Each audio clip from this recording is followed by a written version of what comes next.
Hello, everybody. Welcome to Justice Served Daily. I hope you guys are doing well.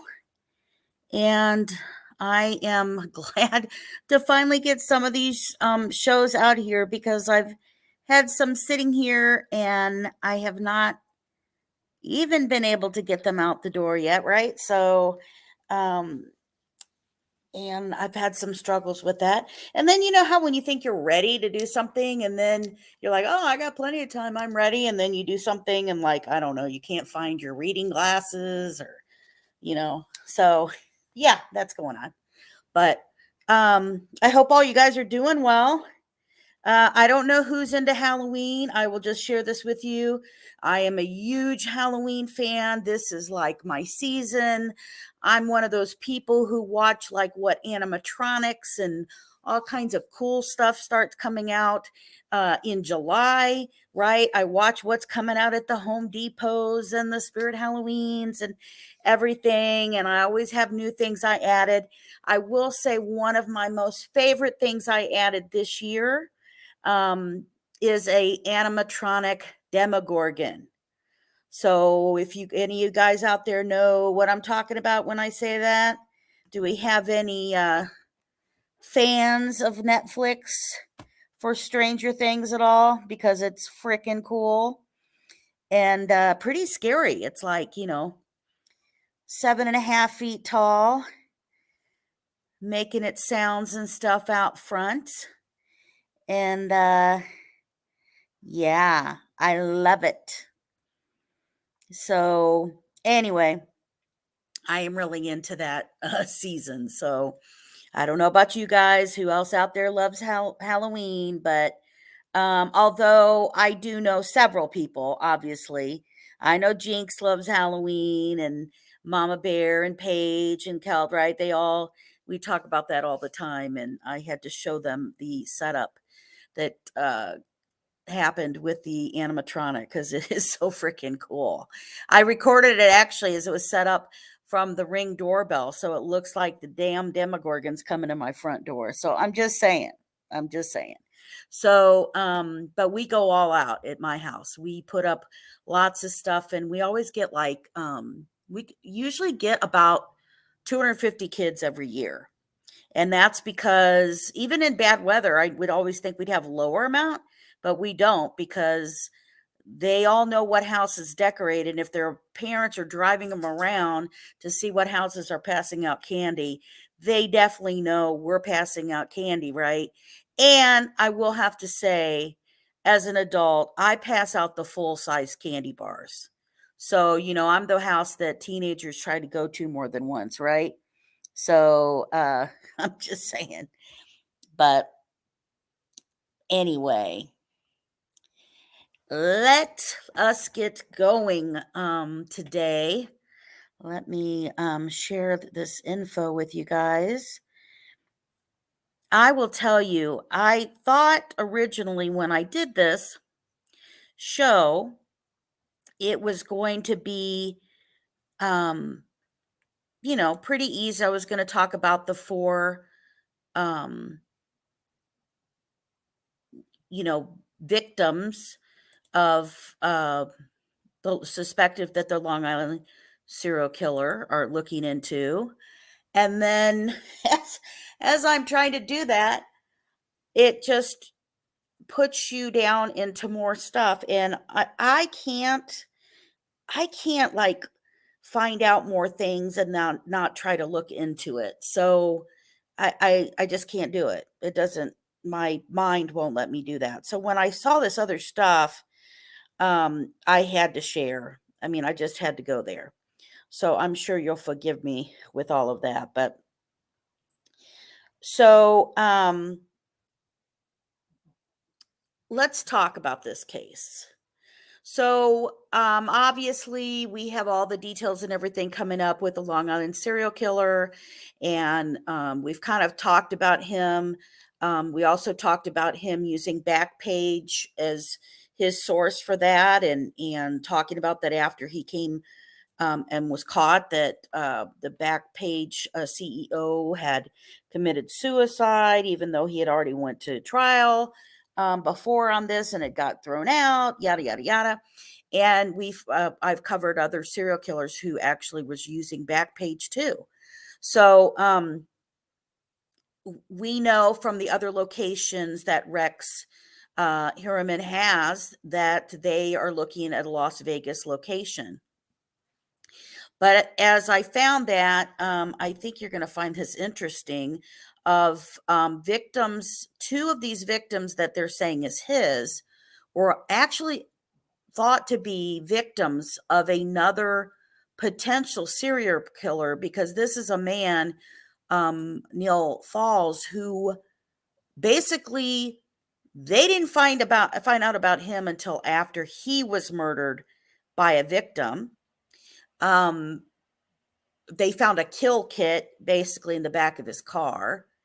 And so two of the women that they're now saying that the Long Island serial killer did, right, that Rex did, is in there. And when we look at the information about these victims, you'll see why you can tell a difference between Rex and possibly Neal's. And yeah, and then it connected to the vanishing women in Ohio. And guess what? Neal Falls lived in Indiana. Are you shocked by that? There's another connection right there. So I'm beginning to believe that Indiana is like Kevin Bacon, right? It's like only 6 degrees or less removal from Indiana. One day I'm going to have to test that theory. But so let's start talking about these Las Vegas victims that they're now saying is Rex, and that they're looking into, they're trying to forensically match it up. So we have Misty Marie Sands. She's 25. She went missing of March of 2003. When she was reported missing early in March of 2003 from Las Vegas, Nevada. And then when they found her, her torso was found on March 6th of 2003, and it was wrapped in black plastic bags and bed sheets. And this was off of State 159 near State Route 160, just west of Las Vegas. And then her partial remains were found in the desert on a road leading to Red Rock Canyon National Conservation Area. Okay. That's our first one. So then we've got Jody Marie Foster. She's 19. Jody went missing on August of 2003. It is just so sad how young these girls are, right? But as we look at that, that's kind of Rex's thing. When she was reported missing on August 14th of 2003 from Las Vegas too, her torso was found in August on the 29th in 2003, wrapped in plastic and a sheet, lying on the side of a road on Interstate 15 near an off-ramp of Sema Road and about 25 miles south of Nevada-California border.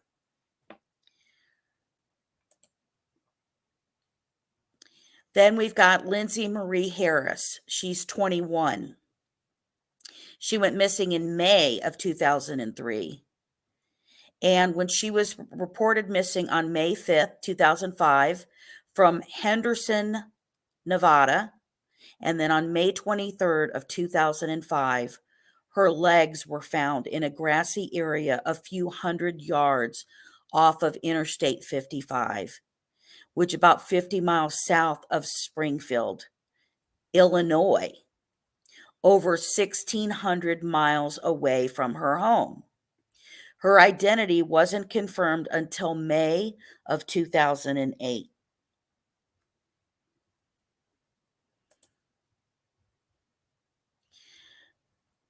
We have Jessie Louise Foster, 21, missing March of 2006. March 28th of 2006 was when she was reported missing from Las Vegas, Nevada. There is speculation that Jessica is a victim of the same fate as Misty, Jody, and Lindsay. and in the info that found that it has the same characteristics and circumstances as the other girls, um, except for her middle name. And the reason they were saying that is because for some reason they were finding um, people with Marie connected to the name. So out of the girls we just talked about, these two victims, Misty Marie Sains and Lindsay Marie Harris, were ones that were listed as potentially Neal Martin Falls. This guy has tons of victims, like listed, that are potentially his victims that they think that he committed. Yet he was convicted of none because they just didn't know he was out there. So let's talk about who is Martin Falls, right? Neal Martin Falls. So again, suspected serial killer. He was shot and killed in self-defense by a woman in Charleston, West Virginia, and because she was going to be a victim of his. And only after his death did the police discover evidence tying Falls to other crimes. So, based on the circumstances surrounding his death, law enforcement conducted an extensive investigation into his background to determine culpability in any unsolved murders and disappearances of women and sex workers. And this led to the FBI to believe that Falls had killed at least 10 people, and they identified Falls as a suspected in a series of dismemberment murders of sex workers working on the Las Vegas Strip from 2003 to 2007. Now, that was based on the victims that we just went through, okay? When he was living in nearby Henderson during that time, he used to work at the Hoover Dam, as well as there were unsolved murders and disappearances of women around Chillicothe, Ohio, located about 2 hours from Charleston, West Virginia. And that's where Falls lived when he died. And obviously, that's where he got killed. He was with that person. The disappearances in Chillicothe stopped after Falls was killed. Some of you guys may, I know because you love true crime, you've probably heard about these and maybe not even know that you hear about these, right? Because the I know there was a Netflix show about like the vanished women. I think they called it the vanished women. But there was, some stuff that was coming out about the cases at the time. And then when I started seeing some of the names, I'm like, wait a minute, I know I've heard of this before. So, according to what map that it showed, they originally thought that these were states that uh, Neal Falls had committed murders in. Now, I'm going to jump a little ahead of myself and tell you something that's going to be up here, right? So here are the 9 states, and if you can see in the red, okay, you can see Illinois over here. And for those who aren't from the United States, you may see my mouse moving, but I'm on top of Illinois right here. And you see, then there's a gray in the middle, and then there's Kentucky below, and then we've got West Virginia to the right, and then we've got Ohio here.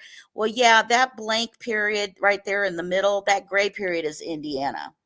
Well, what they ended up finding out when they arrested this guy, they also looked into his background, and they found that he had had traffic tickets in 19 states, that he had been all over the United States from all these tickets that they were tracking. So here's where he originally was, from Oregon. Talks about where he died, right? They go anywhere, up to 10 plus victims. They're saying his span could have started from 1992 all the way through 2015. And then the states that they were saying that they believed there was a connection, possible connection, was Oregon, Nevada, Illinois, Kentucky, Ohio, New York, Texas, and California. Um,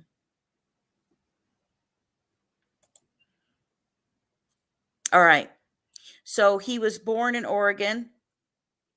He was with an impoverished family with 9 children. He spent his childhood and formative years living in various cities around Oregon.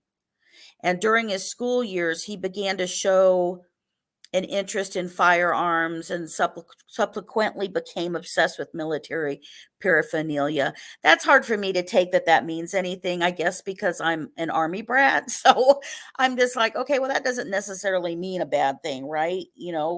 Whichever from that. But after leaving high school, Falls was forced to engage in low skilled labor. And despite this, he was not known to break the law. He refrained from abusing alcohol or drugs, and he was keen on collecting weapons and ammunition.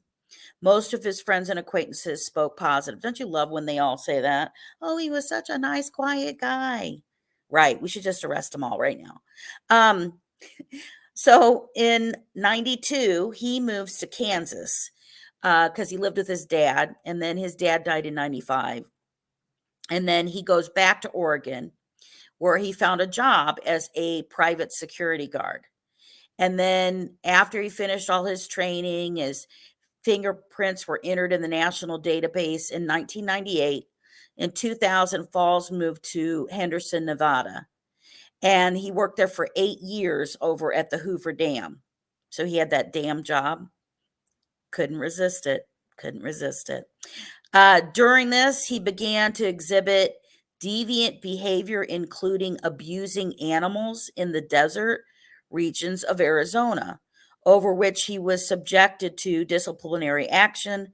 At that same time, Fall began to spend most of his leisure time in the company of various sex workers and pimps, their words, not mine, in the mid 2000s, and he visited the Philippines for the purposes of sex tourism.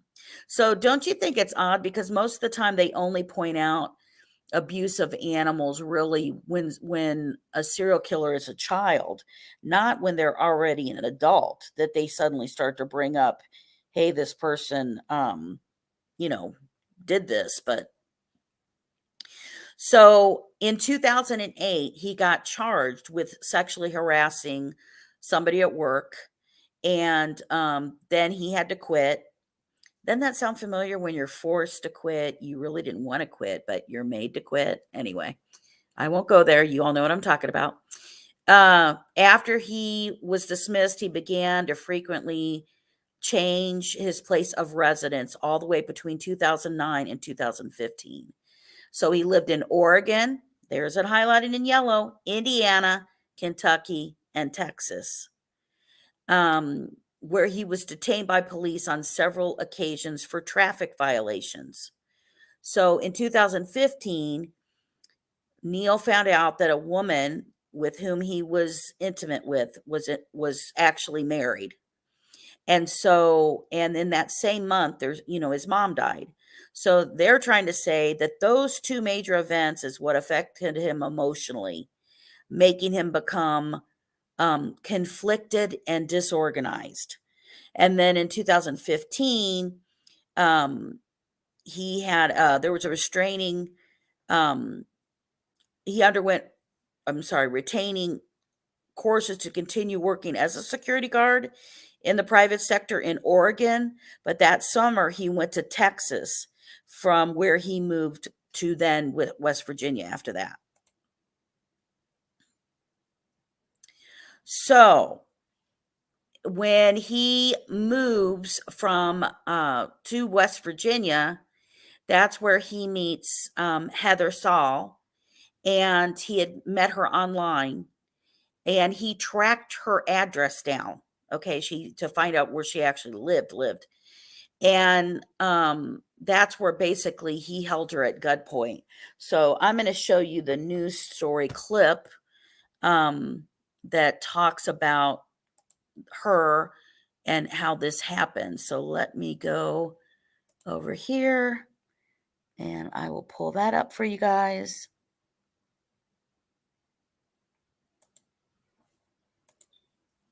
Hopefully. Let's see. Okay.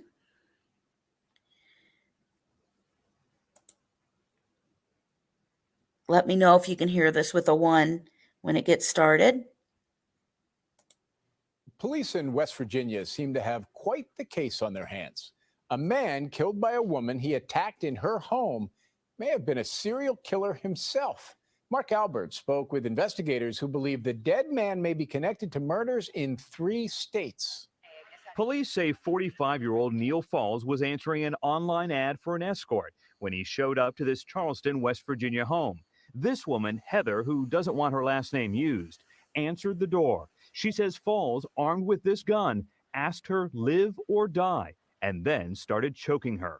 When he strangled me, he just wouldn't let me get any air, and so I grabbed my rake, and when he laid the gun down to get the rake out of my hands, I shot him. I just grabbed the gun and shot behind me. Heather ran out of the house and flagged down a neighbor who called 911. She had to defend herself and she shot him. She's in the kitchen. He pulled a gun on her. She's got cuts and stuff all over. Inside Falls's car, detectives found a machete, axes, knives, a shovel, and a sledgehammer, bleach, plastic trash bags, a bulletproof vest, and 4 sets of handcuffs. Now, police are investigating whether he could be connected to the murder or disappearance of 9 women across 3 states: Ohio, Illinois, and Nevada. Evidence found with dismembered bodies outside of Las Vegas, where Falls used to live, is similar to an item found in his car. And all the women were escorts, most of whom advertised online. Steve Cooper is with Charleston Police. So it's likely that Mr. Falls is a serial killer. I believe she saved lives by shooting Mr. Falls, based on what he did to her and based on the items that were found in this car. Police are not charging Heather for the shooting, which they say was in self-defense. I knew he was there to kill me. Authorities will enter Falls' DNA into a national database to check for links to other crimes. Falls was found with a list of names, ages, and phone numbers of 10 other women. All are still alive. Jim? Mark Albert. So, yeah, I would think that he did have the intention of taking her out, considering that he had all of that stuff in the car, right? I mean, my God. Who, what other reasons would he have that in the car? So let's go back to, it's just crazy. So we have this brave woman who, obviously when he put the gun down next to her, she grabbed it, boom, he's gone. And that he was, gone after that, and all the stuff that they found in there. Here's what they showed you on the news report. And I also clipped this information that was part of a news story that he was using Backpage too. He was finding his victims on Backpage. It's like a very easy hunting ground for them. You know what I mean? And then when we go through all these women who are missing, again, it's going to sound real familiar because,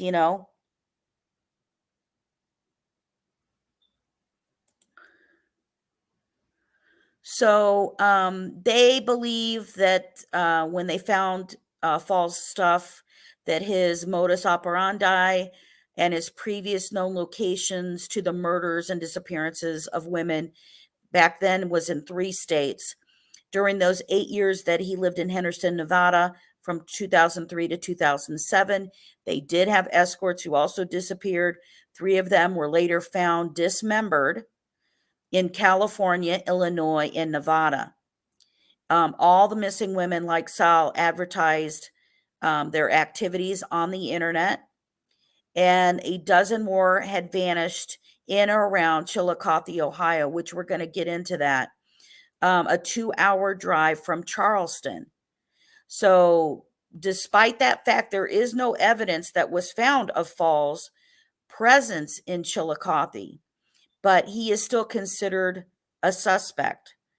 So they showed, like I mentioned to you, in 1995, that's when they saw about all these traffic tickets and everything that he had.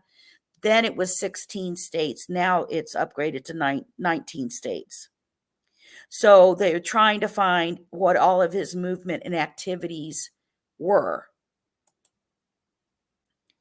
We talked about the women that he had the list of, which is pretty scary. And that, all of those women were alive. And in 2018, he was tested if he was possibly involved, as they maybe suspected him as the I-70 killer murder, which we know now, they arrested somebody for that, but they thought that it could be him. And so they were looking at a series of those killings in the Midwest of potentially him because of where he traveled and because you're talking Illinois, Ohio, Indiana right there. And during the time he lived in Kansas, where one of the murders had occurred and corresponded very closely to a suspect's image, but there was no physical evidence to be able to confirm that it's him, right? So here is the list that was supposed to be of Neal Falls. The first two I've shown you, and these are the two that are now part of the Las Vegas murders that Rex HEUERMANN is being charged with, right? Both of these young girls. And if you look, both of them are so young, very little petite. It falls within the type that Rex HEUERMANN, the Long Island serial killer, was killing at the Gilgo Beach. And also that the way that they were found, right? When you talk about he did dismember them, he did have the same type of thing that he was doing out there. Now, the other ones that they had, we have a Jody Marie Brewer. She's 19, and she was missing from San Bernardino County, California. And Jody's torso had been discovered wrapped in plastic, and she had been identified by a hummingbird tattoo and an M design tattoo. And after they searched more, they uncovered a sheet near Interstate 15, and off that ramp was the Mojave National Preserve. So if you notice, it's a lot near parks and access to the interstate. She had been dropped off by her boyfriend on August 14th at Harbor Island Club Apartments in Las Vegas, and her mother reported her missing on August 15th.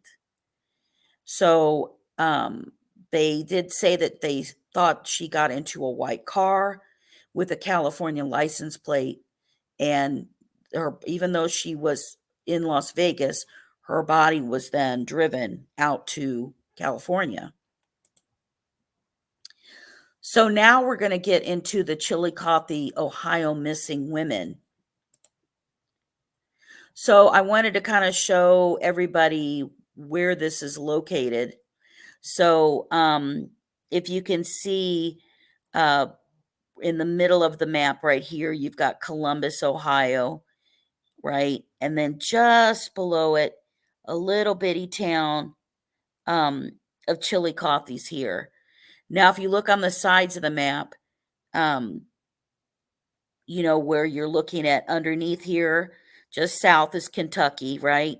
To the west, here is where Indiana is. So Indiana is not far from that. And then if you look on the southeast corner, that's West Virginia. So he moved to West Virginia, and he was driving to do a lot of stuff. Like his other murders, they suspected in Illinois and Ohio. Well, he was living in Indiana, and I'm going to show you where that is. So again, here's a closer look just at the bottom part of the map. So this Chillicothe is just a small little town in southern Ohio. And again, to your west, you see Indiana, you see Kentucky to the south, and then you see West Virginia to the southeast. And he was living in West Virginia when he killed that lady. But these other states, they believe he was driving and then dumping bodies and stuff everywhere.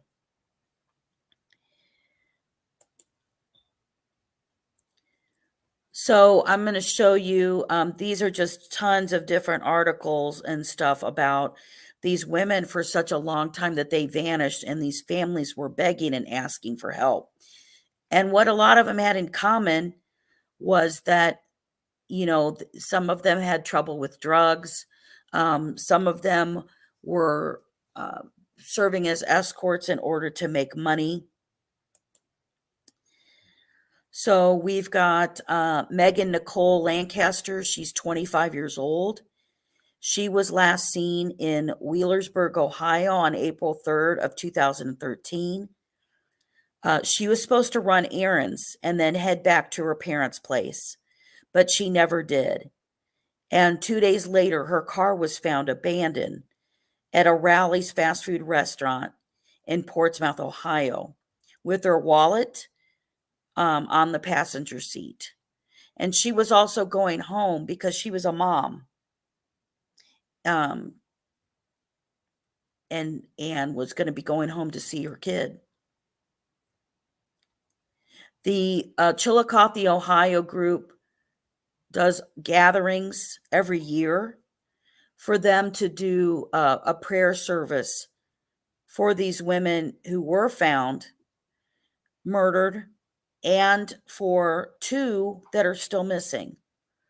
So we have Holly Renee Logan. She's 27 years old. She was last seen in Columbus, Ohio on July 21st of 2013. And then she was never heard from again. She was not reported missing until December of 2014. So there's a Jamie Bowen who had been friends with Logan who went missing too. And she's our next person. So Jamie is 22 years old, and she was last seen in the area of Parsons and Stewart Avenue in Columbus, Ohio on April 10th of 2014. She was making her, going home a few blocks from her sister's house, and it was going to her parents' house. And Bowen had been mutual friends with Logan, who we talked about before. That will not be the only friends connection that we find in the murders and disappearances. So we've got Charlotte Eliza Trago. She is 27. She was actually last seen in Chillicothe, Ohio on May 3rd of 2014. She had been living with a flatmate on Ewing Street, but after the flatmate evicted her, she departed on foot. And then she just was never seen again. Now, 30-year-old mother of 3, Tamika Lynch, who was friends with Trigo, went missing on the actual same day as her.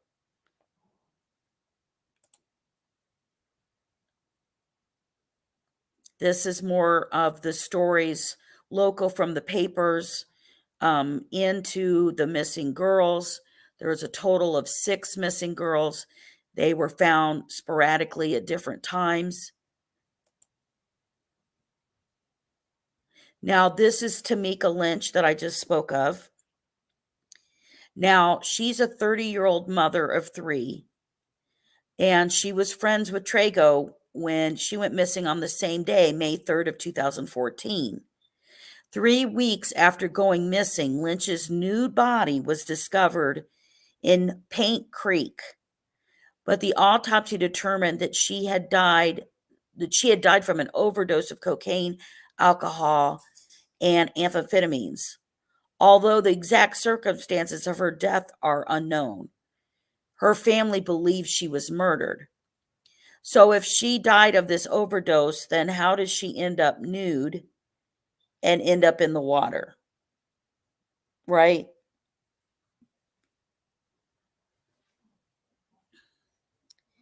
Right, Miranda. Absolutely. Some of these videos, if you go look up Chillicothe, Ohio, it'll just break your heart. Reading all the stories and stuff like this of them trying to find answers. So now we go to Wanda Jean Lemons, 37. She was last seen in Chillicothe, Ohio on November 3rd of 2014. And her last communications with her family were messages to her adult daughter via text and Facebook. And she was last seen trying to hitchhike to Galveston, Texas. She never got to Galveston, Texas, and there wasn't anything. Now we have Shasta Himlick. She's 20. She went missing December 25th of 2014 from Chillicothe, Ohio. She was seen on CCTV from a Speedway patrol station in Chillicothe at around 3:15 in the morning. Her car was abandoned, which we had another victim like that, at a road junction near High B Bridge, which crosses Scioto River in southeastern Ross County, Ohio, the next day. The driver and passenger doors were open, and the battery was dead, and the car was out of fuel. Her body was found in the Scioto River on January 2nd of 2015. Her family strongly disagree with the coroner's determination that she committed suicide by drowning, and strongly insisted that she was actually killed and dumped in the river. The attitude of some of the police and stuff at the time was they weren't listening to the families about how many of these girls were going missing all near each other. And they were not even at that time looking at the possibility that it could be a serial killer, even though all these women are going missing in Ohio. So now we get to Tiffany Sayer. She's 26. Tiffany went missing on May 11th of 2015. Her body was found by two people walking along a creek bed along Cave Road in Highland County, Ohio, about 30 miles west of Chillicothe, Ohio, on June 27, 2015. She had been last seen in the evening heading to the Chillicothe Inn, which had a reputation as a site for prostitution. Sarah's body was found wrapped in a sheet, and her death was deemed a homicide.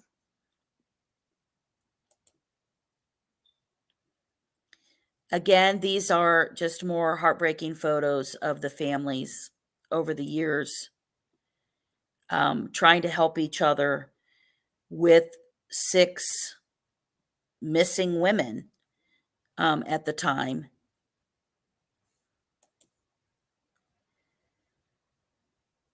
And we have the same type of story that when you look at the Long Island serial killer, you look at that they're not looking to really worry about finding who is murdering these women, whether because they have had some drugs history, or if they were an escort. It was just kind of the same thing with the Long Island serial killer, right? That's why they'll go after them because they think, okay, nobody's going to miss them. Nobody's going to go check on them where they are, or heck, even investigate, as many of them were. And it ended up being the case because these families kept fighting and fighting for them to pay attention. And they kept doing it and trying to tell their story, because we have two of these women, Wanda Lemons and Charlotte Trago, are two women who remain missing as part of the missing women of Chillicothe, Ohio. So out of all of them who went missing that way, 4 are found dead and 2 have not been found.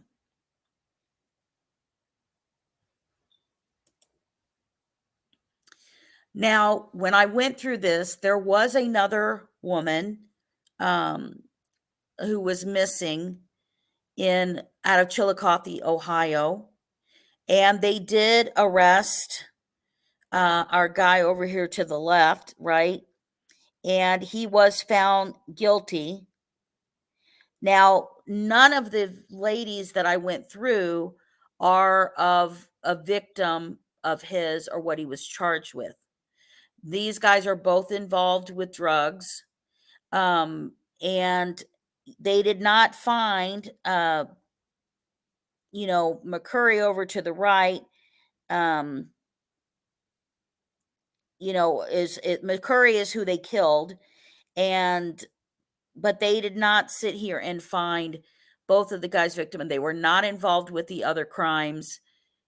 Although they were trying to say that maybe, our guy on the right kind of knew what was going on, right? That he could have possibly known something, just because, he did drugs, he dealt with drugs, and that's why. But they did not buy that Jason McCurry, who is on the right, was the one who did anything. His nickname was Dollar Bill, by the way, right? So, but the grand jury did,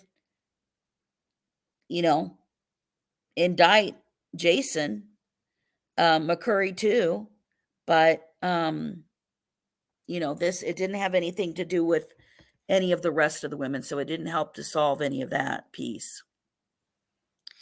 Now, I gotta tell you something, and this, sometimes when we're doing work to investigate more, to tell you a bigger story, right? It turns bigger than just not only the 4 victims that we want to bring light to in Vegas, that they're trying to get the Long Island serial killer, right? It's then, okay, we want to talk about these girls in Ohio and talk about, these are still to this day unsolved cases. These families are still fighting to try to get information. They are fighting to have new detectives and new people put on the case. They are fighting for the FBI in Ohio to cover this. So while doing this and trying to look in this guy, it's like, okay, we need to find out where this guy lived in Ohio. And Mama Bear and I sat here and, we're going through some stuff and talking about, where he lived in Indiana. And so we're starting to go, I want to know where he was from, because that's interesting, where Neal Falls, the potential serial killer, was from, and where he could do. So he is right up on, the northeast corner of Indiana, right along the Ohio border.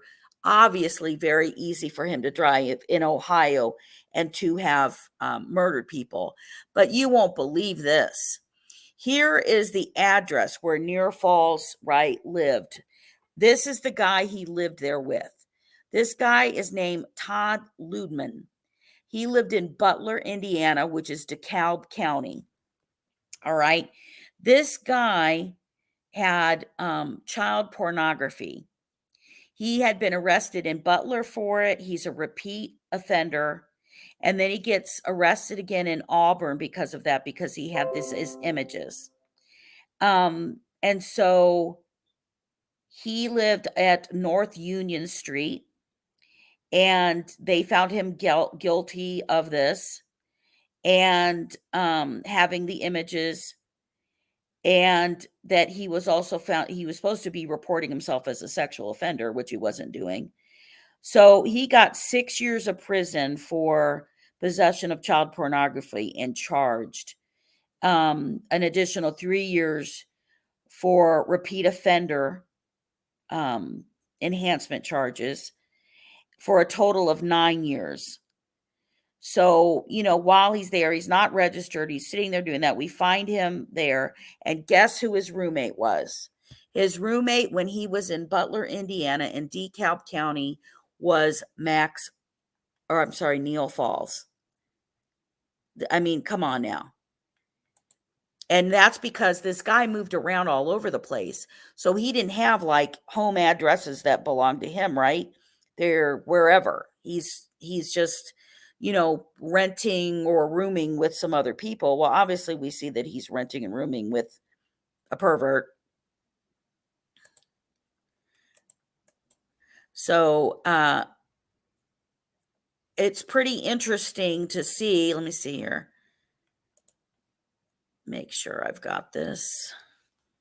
One of the things that I did want to share, and I'm going to make it its own post, because there is a change.org page that was made by the Ohio families, who they're trying to get them to reassign this so that an investigation can be truly done to find out what has happened, because they should know the answers after all of these years and that many girls that went missing. And I can't imagine that this guy would be that clever that they would have not found any type of DNA or anything like that. So I think that I am going to post that just as an action for our justice warriors.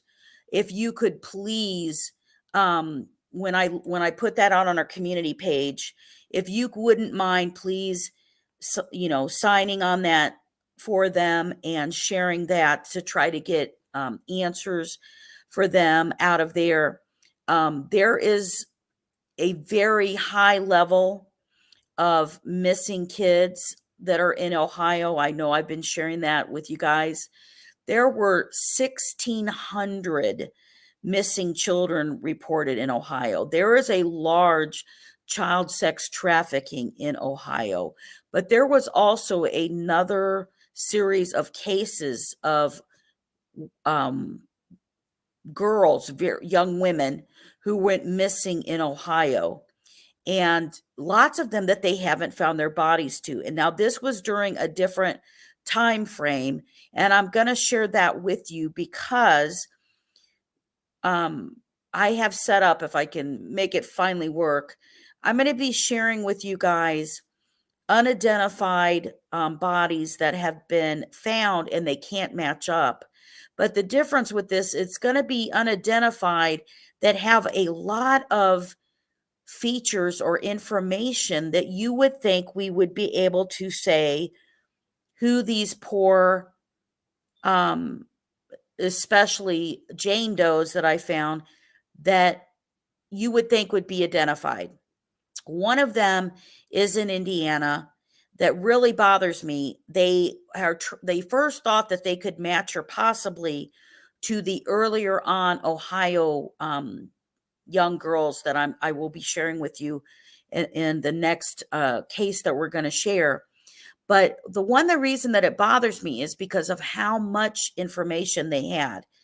This young woman, they're estimating the age of her, and they have what she was wearing, the color of her clothes. She had a ring that was on, which is very distinctive, a pearl ring, and she hasn't been claimed.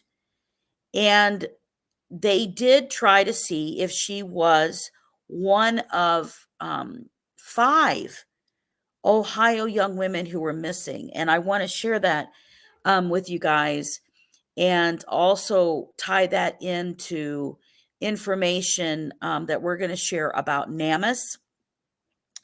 And this is for the unidentified and missing people. The reason that I also want to share that with you is because there is a case I'm trying to work with Darren Barber Investigates. And one of the families that we're working with, I had shared the contact information for the regional person who handles that out of Indiana, that if you do have a missing family member, it is good to go ahead and share your DNA with that group, and to make sure that the authorities that you are working with has shared your DNA or your missing family member's DNA with that group, so that if anyone is found anywhere, look how far away these women's bodies were found, and they wouldn't have thought that they were connected back then. So there is a lot of stuff that been trying to work on at the same time, and I apologize for the delay in getting those to you.